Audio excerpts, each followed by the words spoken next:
కులం లేదు, మతం లేదు. ఇవాళ మనం అందరం ఒక నమ్మకంతో బ్రతుకుతున్నాం. ఎవరి వారి నమ్మకాలు అవి, అంతే. ఎంతసేపు ఈ ఛానల్లో నేను నమ్మను. ఇప్పుడు కులాలను విభజించింది హిందుత్వం కాదంటారా? నేను అదే అంటున్నాను సార్. ఎప్పుడో అంటే మీరు అప్పుడు రాజరికంలో ఉన్నవన్నీ పాటించరు. కానీ రాజరికంలో ఎప్పుడో జరిగింది. తర్వాత మహానుభావుడు అంబేద్కర్ గారు వచ్చి రాజ్యాంగాన్ని మార్చాడు. అనేక విషయాలు మారుతున్నాయి. ఇదొక్కటే పట్టుకొని ఎందుకు గొడవ?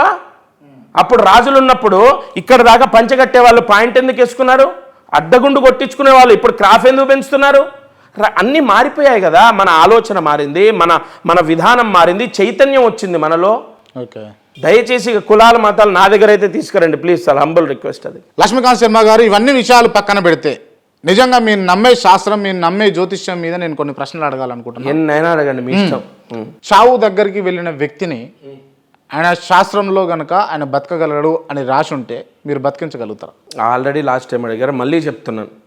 ఇప్పుడు ఈ ఫలానా ఈ వ్యక్తి ఐసీయూలో ఉన్నాడు అని ఒక ఆవిడ వచ్చింది వాళ్ళ భర్త గురించి. ఐసీయూలో ఉన్నప్పుడు డాక్టర్ ఏం చెప్పారమ్మా అని అడుగుతాం. అది జనరల్ క్వశ్చన్. ఈ ఫలానా ఈ కండిషన్ అని చెప్తారు. మేము జాతకం కూడా చూసుకుంటాం. ఇగో ఈ కండిషన్ ఉంది కదా, చచ్చిపోతాడని ఆవిడని ఇంకా భయపెడతారు ఎవరన్నా? జ్ఞానం ఉన్నవాళ్ళు, విచక్షణ జ్ఞానం ఉన్నవాళ్ళు ఏం చేస్తారు? ఫలానా పరమేశ్వరుడు కదా, సృష్టి స్థితి లయకారకుడు, ఇగో ఈ ఈశ్వర ఆరాధన చేయండి. ఇప్పుడు బ్రెయిన్ డ్యామేజ్ అయిపోయింది, బ్రెయిన్ స్ట్రోక్ వచ్చింది ఒక ఆవిడకు. వాళ్ళ భర్త నా దగ్గరకు వచ్చి ఆవిడ బతుకుతుందా అంటే ఆవిడకు నవంబర్ వరకు ఇబ్బంది ఉంది. అది చెప్పినట్టుగా ఎలా చెప్పాలి? ఆవిడ ఆయుష్ లేదని ఎలా చెప్తాం మనం? నవంబర్ వరకు జాతకం చూస్తే కరెక్ట్గా ఇప్పుడు ఇప్పుడు ఆమె ఐసీయూలోనే ఉంది. రీసెంట్గా జరిగిందే చెప్తున్నాను. నవంబర్ వరకు ఆమెకు చాలా ఇబ్బందులు ఉన్నాయి. కొన్ని గ్రహాల యొక్క కలయిక వల్ల నవంబర్ దాటితే ఆమె బతుకుతుంది. నవంబర్ లోపు దైవాధీనం. ఓకే, ఇప్పుడు మీ డాక్టర్ కూడా అదే చెప్తారు కదా. డాక్టర్ కూడా అదే సంతకాలు పెట్టించుకొని మరి లోపల తీసుకెళ్తారు కదా. ఆల్రెడీ పలానా ఇంజెక్ట్ చేస్తే మత్తు వస్తుంది, పలానా కెమికల్ కలిస్తే ఇగో మనిషి ఇలా గుండె కొట్టుకుంటుంది, పలానా వైద్యం చేస్తే ఇదే అని సైంటిఫిక్గా ప్రూవ్ అయిన తర్వాత, మిషనరీస్ ఉండి చదువు ఉండి అన్నీ ఉన్న తర్వాత కూడా నీతో సంతకం పెట్టించుకుంటాడు. ఏమని? మేము చేసే ప్రయత్నం మేము చేస్తాం, దైవాధీనం లేదా ఇంకోటి వాడు యూజ్ చేస్తారు ఇంగ్లీష్లో. మరి అటువంటిది జ్యోతిష్య శాస్త్రంలో గ్రహాల క్యాలిక్యులేషన్ని బట్టి నవంబర్ వరకు ఇలా ఉంది పరిస్థితి. భగవంతుని నమ్ముకోయా, మనోధైర్యం ఉంటుంది అని చెప్పడంలో తప్పే ఉంది. బ్రతికిస్తాం, మనోధైర్యంతో బ్రతికిస్తాం, భరోసా ఇస్తారు. ఓకే, గ్రహాలు అని అంటే బుధుడు, శుక్రుడు ఈ గ్రహాలేనా? నాకు అవే గ్రహాలు. అవే కదా, నాకు 9 గ్రహాలు. 7 గ్రహాలు, 2 ఛాయాగ్రహాలు. రైట్. రీసెంట్ గా చంద్రయాన్ 3 పోయింది. కృత్రిమంగా భూమి నుంచి ఒక గ్రహాన్ని పంపించి ఖగోళంలో తిప్పే ప్రయత్నం చేస్తే ఒకవేళ గ్రహాల కక్ష మనం మారే అవకాశాలు ఉన్నప్పుడు ఇప్పుడు ఉన్నటువంటి జాతకాలు అందరివి మారుతాయా? ఏం మారు. మీరు ఎన్ని ప్రయత్నాలు చేసినా, సైంటిఫిక్ గా ఎన్ని చేసినా కొన్ని సంవత్సరాల నుంచి ఏమీ మార్చలేరుగా. పుట్టుక మరణాన్ని మార్చారా? ఇంకో లోకం ఉంది, కనిపెట్టండి. ఓకే, అంతే తప్ప ఈ 9 గ్రహాల యొక్క కాంతి ఇక్కడ ఏంటి? గ్రహం వచ్చి నీకు చొక్కా వేయదు. మనుషుల వీక్నెస్ చేసి జాతకం అనేది సృష్టింపబడ్డది. జాతకం తెలిసిన వ్యక్తులు తెలియని వ్యక్తులకు చెప్పి డబ్బుగా చేసుకునే ప్రక్రియ అని అంటే మీరు సూటిగా ఏం చెప్తారు? అది మీరు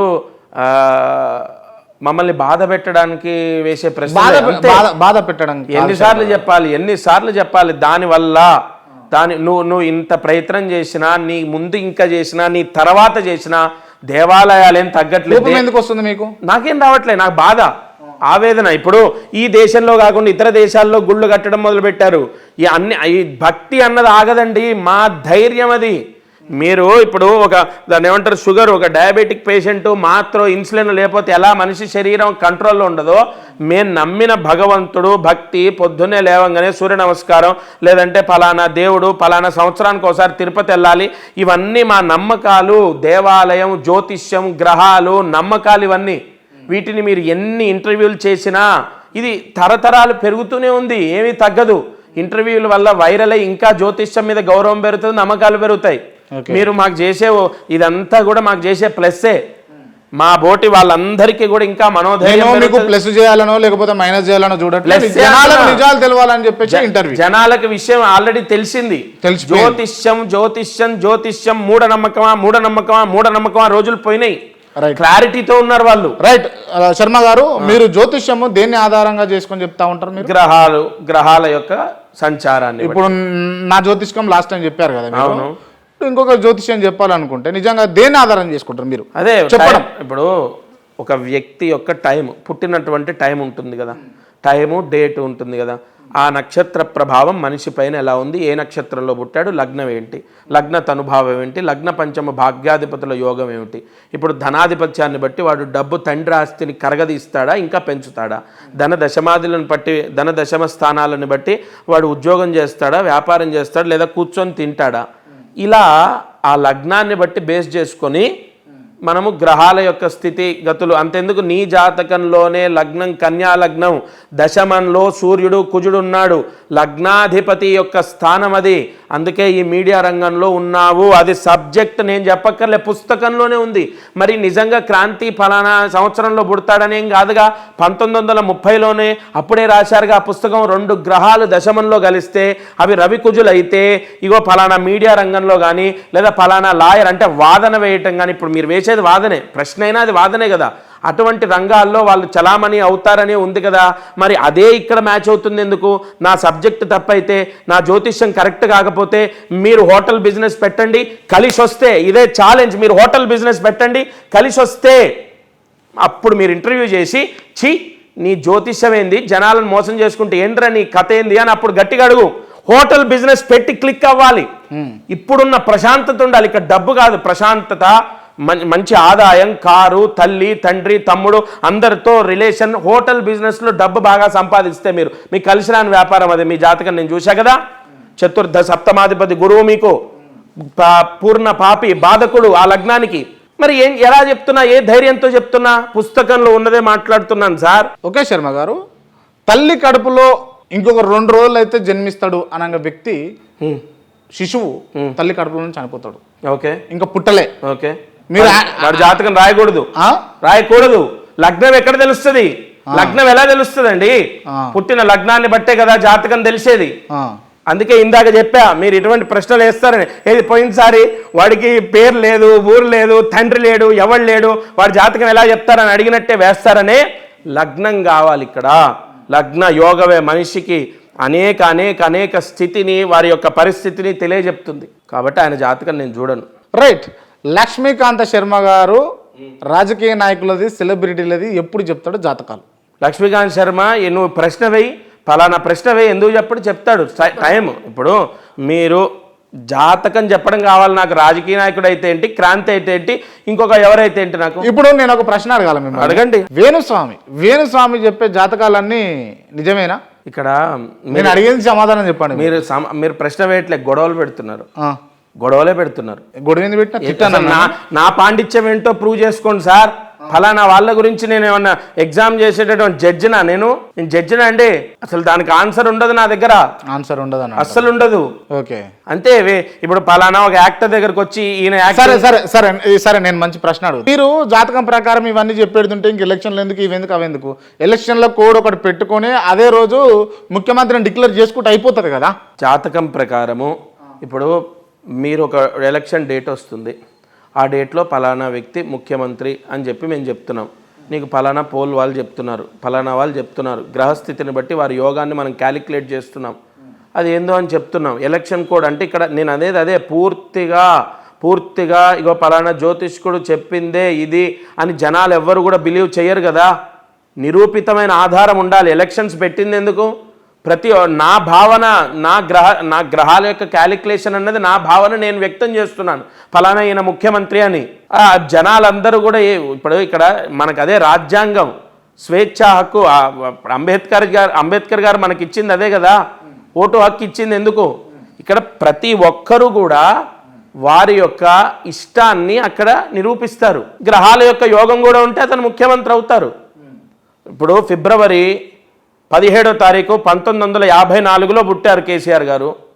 మేషలగ్నంలో జన్మించాడు. లగ్నాధిపతి అయిన కుజుడు అష్టమంలో స్వక్షేత్రంలో ఉన్నాడు. జన ఆదరణ పొందడానికి కారకుడైనటువంటి శని దశమాధిపతి, లాభాధిపతి అయినటువంటి రాజ్యాధిపత్యం ఉన్నటువంటి శని సప్తమంలో ఉచ్చస్థితిలో ఉండి లగ్నాన్ని చూస్తున్నాడు. వాక్స్థానంలో గురువు ఉన్నారు. ఇక్కడ భాగ్యాధిపతి వాక్స్థానంలో ఉన్నారు. అలాగే భాగ్యస్థానంలో రాజకీయ యోగకారకుడైనటువంటి రాహు ఉన్నాడు. మరి లెక్క ప్రకారం ఇంత యోగం ఉన్నటువంటి వ్యక్తి ఎప్పుడో సీఎం అవ్వాలిగా. ఫలానా దశ రాహు దశ వచ్చినప్పుడే ఆయనకు జనాల్లో ఆదరణ పెరిగి ఆయన దీక్ష చేసి, రాహులో గురువు వచ్చినప్పుడు కన్ఫామ్గా ఉద్యమం చేసి, రాహులో శని వచ్చినప్పుడు సీఎం ప్రమాణ స్వీకారం చేయటం. మరి గ్రహాల యొక్క క్యాలిక్యులేషన్ ఇక్కడ ఎందుకు మ్యాచ్ అవుతుంది? 28 సంవత్సరాలుగా కేసీఆర్ గారు రాజకీయంలో ఉండి ఆయన తెలంగాణ గురించి పోరాడిన ఫలానా ఆయన జాతకంలో టైము, ఈ తెలంగాణ రాష్ట్రానికి టైము అన్నీ మ్యాచ్ అయ్యి ఫలానా టైంకి ఆయనకి ఎట్లా కలిసి వచ్చింది? కాబట్టి జాతకం అంటారా? నా పాయింట్ ఆఫ్ వ్యూలో అదే అంటాను. Okay, confirm. ఆయన కష్టం చేసినా, ఆయన పని చేసినా, ఆయన కష్టపడినా, నిరాహార దీక్ష చేసినా, ఆమరణ నిరాహార దీక్ష చేసినా కూడా అంత జాతకమే. ఆయన ఆమరణ నిరాహార దీక్ష చేయాలన్నా, కష్టపడాలన్నా, తెలంగాణ ప్రజలని కాపాడాలన్నా ఆయన మనస్సుకి రావాలి కదా. జాతకం మనసుకి రావడానికి శని యొక్క యోగం, రాహు యొక్క యోగం ఆయనకు అక్కడ కలిసింది. శని సప్తమంలో ఉండి లగ్నాన్ని చూస్తున్నాడు. దశమాధిపతి ఆయన అక్కడ నీకు దశమాధిపత్యం అంటే, రాజ్యాధిపత్యం అంటే ఒక రాజుగా రాష్ట్రాన్ని పరిపాలించాలి. ఆ అంతర్దశ వచ్చినప్పుడు మరి మీరు చెప్పండి, సరే ఈయన ఉద్యమం చేశారు, జనాల కోసం ఆయన ప్రాణత్యాగం చేశారు. ప్రాణాన్ని ఎలాగంటే ప్రాణాన్ని లెక్క చేయకుండా ఉద్యమం చేశారు కదా. చేసినప్పుడు మరి లెక్క ప్రకారం ఫలానా అంతర్దశలో శని వచ్చినప్పుడే ఆయన ఎందుకు సీఎం అయ్యారు? మరి ముందో వెనకో కావచ్చు కదా. ఈ క్యాలిక్యులేషన్ ఎందుకు మ్యాచ్ అవుతుంది? మరి తర్వాత అవుతాడా 2024? అది చెప్పండి. చెప్తా, ఎలక్షన్ డేట్ని బట్టి చెప్తాను. మళ్ళీ దీనికి ఏం సంబంధం? ఎందుకు ఉండదు? ఎలక్షన్ డేట్ని బట్టే కదా తెలుస్తుంది. ఇప్పుడు వీరి యొక్క జాతకము, గతంలో నేను ఒక జాతకం చెప్పా, అది కరెక్ట్ అవ్వలేదు. మరి అది కరెక్ట్ అవ్వలే. నేను ధైర్యంగా కన్ఫామ్గా ఒప్పుకుంటాను నేను వేదిక ద్వారా. ఎందుకు అంటే అక్కడ మనకు date of birth, time of birth correct లేదు. వికీమీడియా ద్వారా తీసుకొని, అందుకే ఇక్కడ ఈ రాజకీయ జాతకాల క్యాలిక్యులేషన్ అనేది 100% కరెక్ట్ కావట్లేదు. Because of Wikimedia. మనం అందరం ఏ ఆస్ట్రాలజర్ తీసుకున్నా కూడా వికీమీడియా ద్వారా తీసుకొని చెప్పేస్తున్నారు. కానీ ఎగ్జాక్ట్గా వారి యొక్క లగ్నం ఏంటి అన్నది తెలుసుకున్న తర్వాతే కదా. అందుకే ఈసారి క్లియర్గా వారి జాతకాలు సంపాదించి పెట్టుకున్నాను. ఎలక్షన్ డేట్ తీసుకున్న తర్వాత తప్పకుండా మీరు అడగండి. ఇప్పుడు ఎంతమంది క్లియర్గా మీ దగ్గర జాతకాలు ఉన్నాయి? పొలిటీషియన్స్ ఒక 8 ఉంటాయి. సెలబ్రిటీలు చాలా ఉన్నాయి, 40 దాకా ఉన్నాయి. 40 దాకా ఉన్నాయి. అందులో హీరోయిన్లు, హీరోలు ఎవరైనా ఉన్నారా? ఉన్నారు. మంచి పేరు మోసిన హీరోలు ఉన్నారా? ఉన్నారు. ఓకే, జాతకంలో ఏదన్నా తప్పిదం ఉంటే పూజలు చేస్తే పరిహారం వస్తుంది అని అంటారు. ఓకే, వస్తుందా రాదా? నేను అడుగుతున్నా, నాకు తెలియదు. నేను నిన్నే అడుగుతున్నా రాదా అని. నాకు తెలియదు. గత కొన్ని సంవత్సరాలుగా మా తాతల ముత్తాతల నుంచి చేస్తున్నారు, పరిహారం చేస్తున్నారు, ఫలితం వస్తుంది. ఇప్పుడు పలానా వంశం ఇప్పుడు ఎట్లా ఉందంటే రోగం నేనే చెప్పి గోలు కూడా నేనే ఇచ్చేటట్టు ఉంది. నేను అదే చెప్తా, నేను ఆన్సర్ ఇస్తున్నా కదా.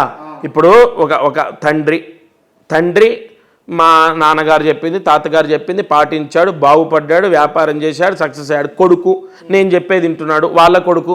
ఇలా మీకు కన్ఫామ్గా వాళ్ళు చేస్తున్నటువంటివి ఎక్కడో దగ్గర ఒక్కటి కూడా ఈ పూజలు పునస్కారాల వల్ల ఏమీ కాకపోతే తరతరాలు నమ్మడానికి ఇదేమి రాజ్యాంగం కాదండి. లైవ్ ప్రూఫ్ కాబట్టే వాళ్ళు నమ్మేది. లైవ్ ప్రూఫ్ కాబట్టే వాళ్ళకు భగవంతుడన్న శక్తి. రైట్, నేను ఒక చోట చదివినానండి. అంటే మీరు చెప్పండి. కొందరు మనోభావాలు దెబ్బతింటే నేను ఏం చేయలేను, కాకపోతే ఎవరిని కించపరచాలని కాదు, కాకపోతే ఇది నేను చదివినా, నేను శర్మ గారిని అడగాలి కాబట్టి అడుగుతున్నా. అయితే గోహత్య తప్పేనా? ఖచ్చితంగా తప్పేనా? తప్పే. నేను మళ్ళీ అడుగుతున్నా, గోహత్య తప్పేనా? తప్పే. గోహత్య తప్పేనా? తప్పే. నేను మళ్ళీ చెప్తున్నా, ఎవరి మనోభావాలు దెబ్బతినడం కోసం కాదు, ఇది కొంచెం తెలియడం కోసమే అడిగినా. కాకపోతే గోహత్య చేయొచ్చు, చేయకపోవచ్చు, ఎవరిష్టం వాళ్ళది. వేరే రాష్ట్రాలల్లో, వేరే దేశాలల్లో వేరే కాడ చంపుతున్నారు, తింటున్నారు, అదంతా పక్కన పెడితే కావాలని చెప్పేసి గోవులు అనేటివి మాకే ఉండాలి, గోవులు ఇచ్చే పాడి మా దగ్గరనే ఉండాలి, పాలు, పెరుగు, నెయ్యి, ఇంకోటి మా దగ్గరనే ఉండాలి, గోవుల వల్ల మేము మాత్రమే లాభపడాలి, మేమే కోసుకొని తినాలి తప్పించి ఇంకోళ్ళు కోసుకొని తినొద్దు అన్నది చిత్రీకరించి గోహత్య చెయ్యొద్దు అన్నది తెరపైకి తీసుకొచ్చిరంట. వాస్తవమా ఇది? ఖచ్చితంగా కాదు. గోవు హత్య అంటుంటేనే నాకు బాధ అవుతుంది. అంటే మేము అంతలా నమ్ముతాం, గోవుని అంతలా పూజిస్తాం. అసలు ఆ మాట వినడానికే నేను ఇష్టపడ. మీ అమ్మగారు దుర్మార్గురాలా అంటే మనం ఎంత బాధపడతాం? అంత గొప్పది గోసేవ, అసలు గోవు అన్నది మా దృష్టిలో లక్ష్మీదేవి, అసలు అమ్మవారు దైవ స్వరూపం. అంతే మా నమ్మకాన్ని ఎందుకు సార్ అది పదే పదే పదే పదే గుచ్చి గుచ్చి గుచ్చి గుచ్చి అది హత్య ఇంకోట, అలాగైతే ఇంకో జీవులని నరకొచ్చా, ఈ గోవు ఒక్కటేనా? అసలు మూగ జీవులని చంపొద్దు, మటన్ తినేటోళ్ళు అంత ఏంది కథ? అది నేను అదే అంటున్నాను కదా, నా పాయింట్ ఆఫ్ వ్యూలో నేను తినట్లేదు కదా, నా సిద్ధాంతం, నా నమ్మకం ఇది. నేను చంపను, నేను తినను, నేను వదిలేసా. తినేవాళ్ళు ఏంటి అంటే సందర్భం నాకు అనవసరమైన విషయం. అంటే తినేవాళ్ళు ఇదే భూమి మీద ఉన్నారు, తినని వాళ్ళు ఈ భూమి మీద ఉంటారండి, వాళ్ళు ఈ భూమి మీదనే ఉన్నారు, ఉంటారు, అమ్మని వాళ్ళు కూడా ఈ భూమి మీదనే ఉన్నారు, అందరూ ఉంటారు ఇక్కడే, అందరూ ఉంటారు. అందరూ ఉండే అనుభవించేటటువంటి ఫలితాలే కదా ఇక్కడ. హెచ్చు తగ్గులు, మంచి చెడు ఇవే కదా. వాటి వల్ల జరిగే మంచి ఉంటుంది, చెడు ఉంటుంది, అవన్నీ జరుగుతూనే ఉంటాయి కదా. అందరూ ఇక్కడే ఉంటారు, ఉండకూడదు ఏం లేదు. ఈ జాతకాలు, జ్యోతిష్యాలు ఇవన్నీ మీరు చెప్తూనే ఉంటారు, మేము వినుకుంటూనే పోవాలి. ఇవన్నీ పక్కన పెడదాం. ఫస్ట్ కొన్ని నాకు పర్సనల్గా కొంతమంది, లేకపోతే వేరే వాళ్ళు అండ్ ప్రజలలో ఉండేటటువంటి కొన్ని సమస్యలను నేను మిమ్మల్ని అడగండి. గజకేసరి యోగం అంటే ఏంది అసలు? అసలు జాతకాలే లేవు నీకు, అవన్నీ పక్కకు పెట్టని ఇప్పుడే అన్నావు. మళ్ళీ గజకేసరి యోగం కావాలి. అయినా కూడా నేను చెప్తాను, ఎందుకంటే నా శాస్త్రం గురించి ఎంతైనా ప్రచారం చేస్తా నేను. ఇక్కడ గజకేసరి యోగము, ఇక్కడ చంద్రుడికి గురువుకి ఉండేటటువంటి యోగం. అసలు ఆ యోగం అంటే ఏంటి? ఆ వ్యక్తి అనర్గళంగా మాట్లాడగలడు, ఆ వ్యక్తి ఎంతో కొంత సమాజంలో పేరుని సంపాదిస్తాడు పాజిటివ్గా, అండ్ ఆ వ్యక్తికి ఎప్పటికప్పుడు డబ్బు ముడుతూనే ఉంటుంది, అంటే చేతిలో డబ్బు ఆడుతూనే ఉంటుంది.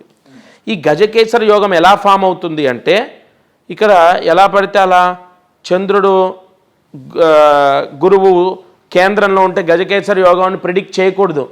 ఎందుకు ఇప్పుడు మీరు అన్నారు, ఎందుకు ఇంతమంది మీ దగ్గరకు వస్తున్నారంటే నేను చెప్పే ఎగ్జాక్ట్ ప్రిడిక్షన్ అనేది ఇస్తాను నేను. గజకేసరి యోగం అంటే చంద్రుడు కానీ గురువు కానీ ఉచ్చస్థితిలో ఉండాలి, లేదా మీనరాశిలో స్వక్షేత్రంలో మూల త్రికోణంలో మీనరాశిలో కలిసి ఉండాలి ఇద్దరు. లేదు చంద్రుడు వృషభ రాశిలో ఉండి గురువు సింహరాశిలో ఉండాలి, లేదు గురువు కర్కాటక రాశిలో ఉండి చంద్రుడు చతుర్థంలో, అంటే మీకు చతుర్థ స్థానం తులా అవుతుంది, లేదా దశమ స్థానం తీసుకోవచ్చు. గురువు కానీ ఇక్కడ ఎక్కడైనా తీసుకో, కేంద్రాల్లో ఉండాలి. గురువుకి చంద్రుడికి పరస్పర కేంద్రం అనేది ఉండాలి. చంద్రుడి నుంచి ఇప్పుడు గురువు కర్కాటకంలో ఉన్నాడు, చంద్రుడు తులలో ఉన్నాడు, అక్కడ ఏమవుతుంది? గురువు నుంచి చంద్రుడికి 4వ రాశి అవుతుంది కేంద్రం, మళ్ళీ చంద్రుడి నుంచి గురువు దశమ రాశి అవుతుంది, అది కేంద్రమే. అలా పరస్పర కేంద్రాల్లో గురువు కానీ చంద్రుడు కానీ ఉంటే గజకేసరి యోగం. అది కూడా ఉచ్చస్థితిలో ఉండాలి ఏదో గ్రహం, అదే పర్ఫెక్ట్ యోగం. ఇప్పుడు మామూలుగా అలాగైతే నెలకు 4 గజకేసరి యోగాలు ఫామ్ అవుతాయి, 2, 3 ఖచ్చితంగా అవుతాయి. ఏమైతుంది గజకేసరి యోగం? ఆ సమయంలో పుడితే ఆ జాతకుడికి దైవ బలం ఉన్నట్లే. గురువు కానీ చంద్రుడు కానీ ఆ లగ్నానికి యోగకారకులైన, ధనకారకులైన, ధన దశమాధిపతులకు పడితే ఇంకా యోగం. అలా ఉంటుంది, అక్కడ జాతకాన్ని బట్టి ఉంటుంది. ఏమవుతుందంటే అతనికి మంచి పేరు ఉంటుంది, అతని యొక్క ఆదాయములో అప్ అండ్ డౌన్స్ తక్కువగా ఉంటాయి, అతను చూడ్డానికి బాగుంటాడు, అతని మాట నలుగురికి నచ్చుతుంది. అదే గజకేసరి యోగం. మీకు తెలిసినటువంటి గజకేసరి యోగాలలో పుట్టినటువంటి వ్యక్తులు ఉన్నారా? మా తమ్ముడు ఉన్నాడు, నేనున్నాను, చాలామంది, ఒకళ్ళు కాదు. నేను చూసిన దాంట్లో నేను ఒక 70-80 జాతకాలు చూసుంటాను. ఇప్పుడు మా బ్రదర్ జీవితమే తీసుకోండి. చంద్రుడు ఉచ్చస్థితిలో ఉన్నాడు, గురువు లగ్నానికి 2వ స్థానంలో ఉన్నాడు, ఇక్కడ లగ్నానికి 3వ షష్టమంలో ఉన్నాడు, అన్నతో చదువుకున్నాడు, అన్నతో లాభాన్ని పొందాడు, అన్న ప్రేమ చివరి రోజు వరకు ఉంటుంది. ఎందుకంటే ఇక్కడ 3వ షష్టమంలో ఉన్నాడు కాబట్టి. ఈ ప్రపంచంలో నాకు అత్యంత భయంకరంగా ఇష్టం ఎవరంటే వెంటనే చెప్తా, నా తమ్ముడని, నా ప్రాణం వాడంటే. అలా ఆ బాండింగ్ అనేది, ఆ కనెక్షన్ అనేది ఎక్కడిచ్చిందంటే వాడి లగ్నంలో 3వ షష్టమంలో ఉన్నాడు, నా లగ్నంలో 3వ షష్టమంలో ఉన్నాడు. ఎప్పుడు ఫోన్ చేసినా నాకు కుదరదు, నేను మాట్లాడట్లే అని అలుగుతుంటాడు, బాధపడుతుంటాడు. ఎప్పుడు ఫోన్ చేసినా ఒకటే చెప్తా, ఎవరైనా దుర్మార్గులు ఏమైనా చేయను ఫోన్లు అడిగితే ఇచ్చేయి నాన్న, పోతే పోయింది, లేదు జాగ్రత్తగా ఉండు, ప్రయాణం జాగ్రత్త, ఇవి తప్ప నా నోట ఏం రావు అంటే ఒక తండ్రి చెప్పేటట్టు వాడు నాకు అంత బాండింగ్, వాడంటే నాకు వాడి కేరింగ్ తప్ప ఏది నా నోట రాదు. ఎందుకంటే నా లగ్నానికి తృతీయాధిపతి. నా అంటే లగ్న ఒక వ్యక్తి మీద ప్రేమ చూపించడం కూడా రాహు కేతు ఇవన్నీ గ్రహాలన్నీ డిపెండ్ అవుతాయా? వ్యక్తి కాదు అక్కడ, కన్ఫామ్గా కనెక్షన్. ఇప్పుడు తమ్ముడు అయ్యాడు, తృతీయ స్థానం చూసుకోవాలి. లేదా ఫ్రెండ్ అయ్యాడు, సప్తమ స్థానం చూసుకోవాలి. భార్య అయింది, సప్తమ స్థానం చూసుకోవాలి. భార్యాభర్తలు ఎందుకు విడిపోతున్నారు? మ్యూచువల్ అండర్స్టాండింగ్ ఉండే పెళ్లి చేసుకుంటున్నారు. నాలెడ్జ్ ఉంది, బాగా చదువుకున్నావు, వాళ్ళ పరిస్థితులు ఏంటి, ఆ అమ్మాయి పరిస్థితులు ఏంటో చూసావు, అందం చూసావు, అన్ని చూసావు. ఒక నెల మాట్లాడుకుంటున్నారు, చాటింగ్ చేసుకుంటున్నారు. మరి ఆఫ్టర్ మ్యారేజ్ ఎందుకు విడిపోతున్నారు? ఇక్కడ సప్తమాధిపతి దోషం, కలత్ర దోషం కారకత్వం వహిస్తుంది. తమ్ముడి విషయాలు అన్నతమ్ములు వాళ్ళు కొట్టుకుంటున్నారు, అన్నతమ్ములు వాళ్ళ ఒక ఆస్తి గురించి చంపుకునేదాకా వెళ్తున్నారు. అన్నతమ్ములు మనస్పర్ధల వల్ల 8 ఏళ్ళు అయిందట అన్న ఇంటికి వెళ్ళి తమ్ముడు. ఇదేం దారుణం, ఇంకెన్నేళ్ళు బ్రతుకుతారో తెలియదు ఒక చిన్న ఇష్యూ మీద. కాబట్టి ఇక్కడ లగ్నానికి తృతీయాధిపతి యోగమే ఉంటుంది. నా జాతకంలో షష్టమాధిపత్యం వచ్చిన కుజుడు వ్యయంలో ఉన్నాడు కాబట్టి వాడు నాకు దూరంగా అమెరికాలో ఉన్నాడు. అది కూడా అక్కడ మ్యాచ్ అయింది నాకు. కాబట్టి గజకేసరి యోగం అన్నది, మీరు అడిగిన క్వశ్చన్కి వస్తే, గజకేసరి యోగం అన్నది చంద్ర గురువులు కేంద్రంలో ఉంటే అది కూడా 100% మీరు ఏదో ఇష్టం వచ్చినట్టు చంద్రుడికి గురువు కేంద్రంలో ఉన్న గజకేసరి యోగం అంటే కాదు. చంద్రుడు కానీ గురువు కానీ ఉచ్చస్థితిలో ఉంటేనే పూర్ణ గజకేసరి యోగం. ఓకే, ఉచ్చస్థితిలో ఉండాలి. రైట్. అండ్ ఇంకో విషయం ఏంటంటే నవగ్రహాలకు పూజలు చేయడం వల్ల ఎటువంటి లాభాలు ఉంటాయి? ఇక్కడ లాభాలు కాదు క్రాంతి, ఎటువంటి ఫలితాలు. లాభమే మానసిక ధైర్యం, దోష నివారణ. ఇప్పుడు గ్రహాలు, గ్రహ సంచారము మనిషికి కోపాన్ని తెప్పిస్తుంది, మనిషికి ఆనందాన్ని ఇస్తుంది, మనిషికి ప్రశాంతతనిస్తుంది. ఆ గ్రహాల యొక్క అనుకూలత మనిషి నడవిక సక్రమంగా ఉండేటట్టు చేస్తుంది.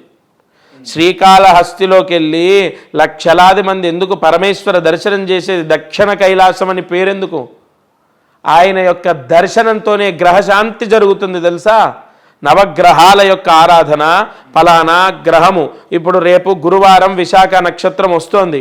ఆ గురువారం విశాఖ నక్షత్రం రోజు గురువరిష్టేతు సంప్రాప్తే గురు పూజ అంచకారయేతు గురు ధ్యానం ప్రవక్ష్యామి పుత్రపీడో ఉపశాంతయే.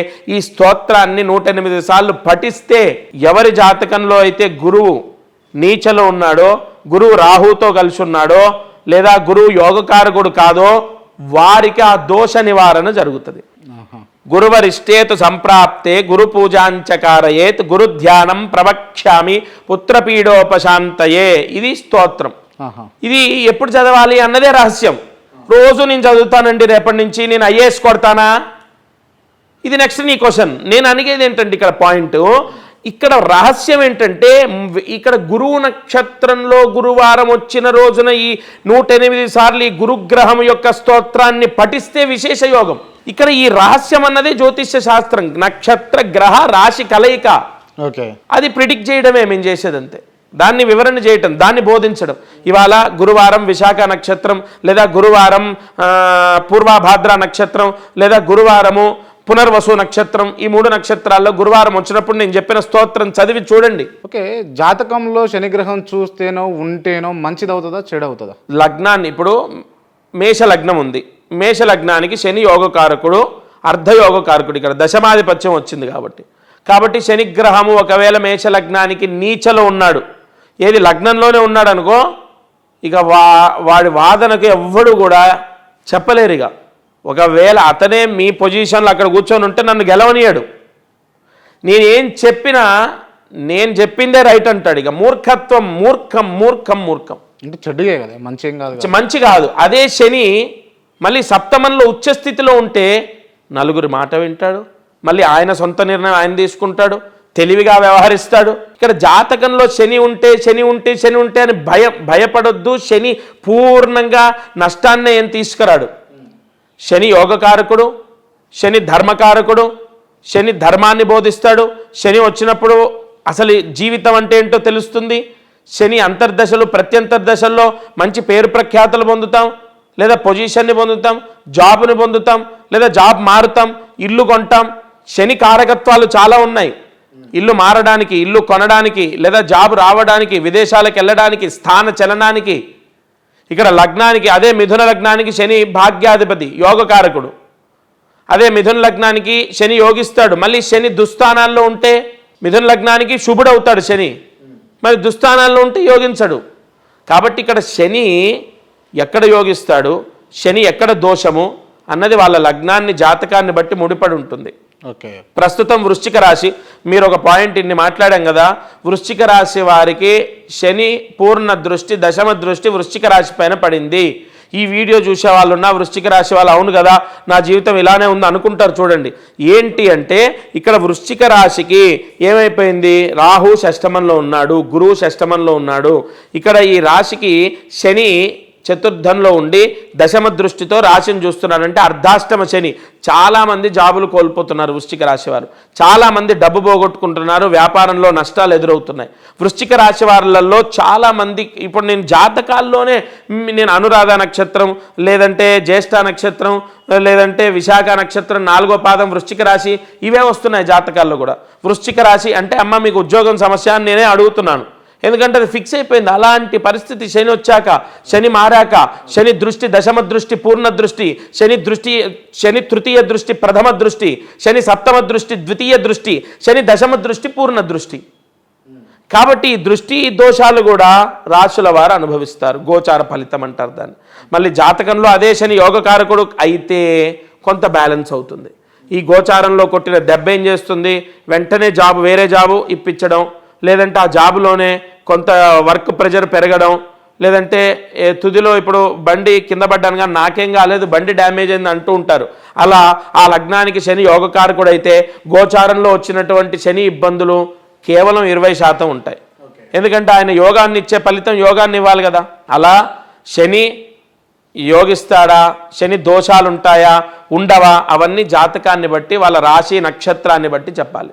రైట్. అండ్ ఇంకోటి ఏంటంటే దోషాలు ఉన్నవాళ్ళు లేకపోతే శనిగ్రహం ఉన్నవాళ్ళు లేని వాళ్ళు అని చెప్పేసి ఈ దుస్తులు ఉపయోగించండి, ఈ రోజున ఈ దుస్తులు వేసుకుంటే మంచిది, ఈ కలర్ ఈ రంగు దుస్తులు వేసుకుంటే బాగుంటుంది అని చెప్పేసి అంటారు. అవి యాక్యురేట్ ఫలితాలు ఇవ్వవు. అవి అంటే ఈ దిక్కున పొండి ఆ దిక్కున పొండి అని కూడా ఉంటుంది. దిక్కు అన్నది ఎలా ఉంటుందంటే దిక్కు అన్నది తీసుకోవచ్చు, ఎందుకంటే దిక్పాలకుడు ఇప్పుడు ఈ తూర్పు దిక్కుంది, శుక్రుడు యోగకారకత్వం వహిస్తాడు, ఆగ్నేయానికి చంద్రుడు యోగకారకాన్ని వహిస్తాడు, దక్షిణానికి కుజుడు యోగాన్ని ఇస్తాడు. అలా మీ జాతకంలో ప్రస్తుత గోచారంలో ఇప్పుడు తులారాశికి గోచారంలో శుక్రుడు అండ్ కుజుడు ఉన్నాడు, వాళ్ళకు ఆదాయం పెరుగుతుంది, వాళ్ళకు డబ్బు వస్తుంది. ఇప్పుడు తూర్పు వైపు బయలుదేరితే క్షేమంగా ఇంటికి తిరిగి వస్తారు. తూర్పు వైపు బయలుదేరకుండా దక్షిణాన బయలుదేరితే వాడికి ఏమన్నా అవుద్దా? అసలు ఎందుకు ఆ క్వశ్చన్ ఎందుకు?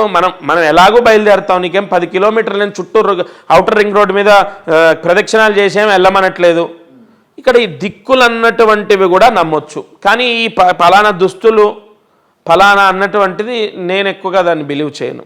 ఓకే, అంటే చెయ్యను అంటే ఇప్పుడు ప్రత్యేకంగా ప్రతిరోజు ఇప్పుడు సపోజ్ నేను అన్నాను మన ఇంటర్వ్యూ అయినప్పుడు ఖచ్చితంగా నన్ను క్రాంతి ఇష్టం వచ్చిన క్వశ్చన్లు అడుగుతాడు, నేను గ్రీన్ వేసుకోవాలి లేదంటే పలానా వైట్ అండ్ గ్రీన్ కాంబినేషన్ వేసుకోవాలి, అప్పుడు ఆ ఇంటర్వ్యూలో నా ఆవేదన 10 మందికి తెలుస్తుంది. అలా ప్రత్యేకంగా ఇంటర్వ్యూలు ఉన్నప్పుడు, జాబ్ సర్చింగ్ అప్పుడు, లేదంటే వీసా ఇంటర్వ్యూ అప్పుడు కంపల్సరీగా ధరించవచ్చు. కానీ ఎవ్రీ డే ఎవ్రీ మినిట్ అన్నటువంటిది అది మూర్ఖత్వం, అది కాదంటారు. అది కాదు. పెళ్ళి కావాలనుకుంటారు, వయసు ఉంటుంది, ఆదాయం ఉంటుంది, కానీ పెళ్ళి కాదు. ఎందుకు కాదు? పెళ్ళి కాదు అంటే ఇక్కడ మీరు అడిగిన ప్రశ్నే గొప్పది. ఇప్పుడు మా సబ్జెక్టుని నిరూపించుకోవడానికి ఇదొక మెట్టు అన్నట్టు. ఇక్కడ ఆస్తి ఉంది, అందం ఉంది, జాబ్ ఉంది, మనిషికి ఎందుకు పెళ్ళి కావట్లేదు? ఎందుకు అంటే జాతకంలో ఇక్కడ మీకు సప్తమాధిపతి యోగం, వివాహకారకులైనటువంటి గ్రహాలు సప్తమాధిపతి అవ్వచ్చు, లేదా సప్తమ స్థానంలో ఇప్పుడు మేషలగ్నానికి సప్తమంలో శుక్రుడు ఉన్నాడు, సప్తమాధిపతి సప్తమంలో ఉన్నాడు, కానీ శుక్రుడు స్వాతి నక్షత్రంలో ఉన్నాడు అనుకోండి, రాహు నక్షత్రంలో ఉన్నాడు, ఆ రాహు అంతర్దశ వచ్చినప్పుడు పెళ్ళి అవుతుంది. ఓకే, అలా రాహు ఇచ్చిన ఫలితాన్ని శుక్రుడు ఇస్తాడు. ఇక్కడ పెళ్ళి ఎందుకు అవ్వట్లేదంటే కరెక్ట్ ఆ టైం అనేది గ్రహాల వివాహం అవ్వటం కూడా గ్రహాల యొక్క కాంబినేషన్. ఇప్పుడు లగ్నానికి సప్తమాధిపతి ఏ నక్షత్రంలో ఉన్నాడో ఆ నక్షత్రాధిపతి దశ అంతర్దశల్లో, లేదంటే ఆ నక్షత్రాధిపతి యొక్క అంతర్దశలో విదశ వస్తుంది. అప్పుడు సపోజ్ శుక్ర రాహుల కలయిక, ఉదాహరణకు రాహుదశ నడుస్తుంది, శుక్రుడు అంతర్దశ వచ్చింది, మళ్ళీ ఆ శుక్రుడు అంతర్దశలో రాహు యొక్క అంతర్దశ ఉంటుంది, వచ్చినప్పుడు కన్ఫామ్ పెళ్ళి అయిపోతుంది అప్పుడు. ఓకే, అలా మనం తీసుకోవాలి. స్వాతి నక్షత్రంలో ఉన్నాడు, మళ్ళీ ఆ మేషలగ్నానికి రాహు యోగకారకుడు కాదు, శుక్రుడు మేషలగ్నానికి అర్ధ శుభుడే. ఇలా మనం తీసుకొని మళ్ళీ ఆ టైంలో పెళ్లి చేయొచ్చా లేదా, ముహూర్తాలు చూసుకోవాలి, అమ్మాయి జాతకం చూసుకోవాలి. పెళ్ళి అయిన తర్వాత ఎందుకు విడిపోతారు? పెళ్ళి అయిన తర్వాత విడిపోవడానికి అనేక కారణాలు ఉన్నాయి. మనిషికి జ్ఞానం పెరగకపోవటం, ఆలోచన పెరగకపోవటం, ఈగో క్లాషెస్ అండ్ మూర్ఖత్వము, తొందరపాటుతనము, అసహనం ప్రధానంగా. వాటితో పాటు ఇవన్నీ ఒక ఎత్తు అయితే జాతకంలో ఉన్నటువంటి దోషం కూడా, ఓకే, వాటి వల్ల విడిపోవడం జరుగుతుంది. వీటికి ఏమైనా పరిష్కారాలు ఉంటాయా? పరిహారం ఉంటుంది. సుబ్రహ్మణ్య స్వామి మూలమంత్ర జపం చేయించుకోవడం, సుబ్రహ్మణ్య స్వామి దర్శనం, ఫలానా పుష్యవీ నక్షత్రంలో శ్రావణ మాసంలో సుబ్రహ్మణ్య స్వామి దర్శనం మీరు చూసుకోండి. పుష్యవీ నక్షత్రం శ్రావణ మాసం, పుష్యమీ నక్షత్రం శ్రావణ మాసం వచ్చిన రోజు సుబ్రహ్మణ్య స్వామి దర్శనం చేస్తే వైవాహిక సమస్యలు పోతాయి. ఓకే, ఇలాంటి రహస్యాలు ఉన్నాయి లక్ష్మీకాంత్ శర్మ దగ్గర, అందుకే వస్తున్నారు. ఓకే, 1000 రూపాయలు పెట్టినందుకు కాదండి. ఈ నక్షత్రంలో ఫలానా పుష్యమీ నక్షత్రంలో ఫలానా శ్రావణ మాసంలో సుబ్రహ్మణ్య స్వామి దర్శనం అన్న రహస్యం ఉందే, అదే అద్భుతం, అదే యోగం. ఓకే శర్మ గారు, ఇటువంటి సమస్యలతోటి మళ్ళా మరో ఇంటర్వ్యూతో కలుద్దాం. Thank you. సమస్యలతో కాదు, ఇటువంటి విషయాలని, సమస్యలు ఏం లేవండి. మీరు అడిగింది కూడా 10 మందికి ఈ జ్యోతిష్యం యొక్క వివరణ అవ్వచ్చు, లేదా 10 మంది యొక్క ఆలోచనలు ఎలా ఉన్నాయని తెలియజెప్పడమే సమస్యలు కాదు. ఇటువంటి మొదటి నుంచి కూడా ఇంటర్వ్యూలో కూడా అనేది ఏంటంటే, క్రాంతి నువ్వు కావాలని అడుగుతున్నావు, క్రాంతి నువ్వు కావాలని చేస్తున్నావు అని అంటారు. కానీ వాస్తవానికి నేను కావాలని అడిగినా ఈ ప్రశ్నలు కూడా మరి అదే కావాలని అడిగినా, నేను కావాలని అడగలేదు ఎక్కడ కూడా, ఉన్నాయి అడిగినా. అవును, అది మీరు గ్రహించాలని చెప్పేసి తప్పకుండా నెక్స్ట్ ఇంటర్వ్యూలో ఇటువంటి, అంటే ఐ మీన్ కొంతమంది కొన్ని సమస్యలతోటి వాస్తవానికి జ్యోతిష్యాన్ని నమ్మే వాళ్ళు బాధపడుతుంటారు. సరే, నమ్మని వాళ్ళ విషయాలు పక్కన పెడితే నమ్మే వాళ్ళు బాధపడుతుంటారు. వాళ్ళ కోసం వాళ్ళ సమస్యలను తెరపైకి తీసుకొచ్చి మరో వీడియోతో కలుద్దాం. తప్పకుండా. థ్యాంక్ యూ అండి, థ్యాంక్ యూ సో మచ్. జై గురుదత్త.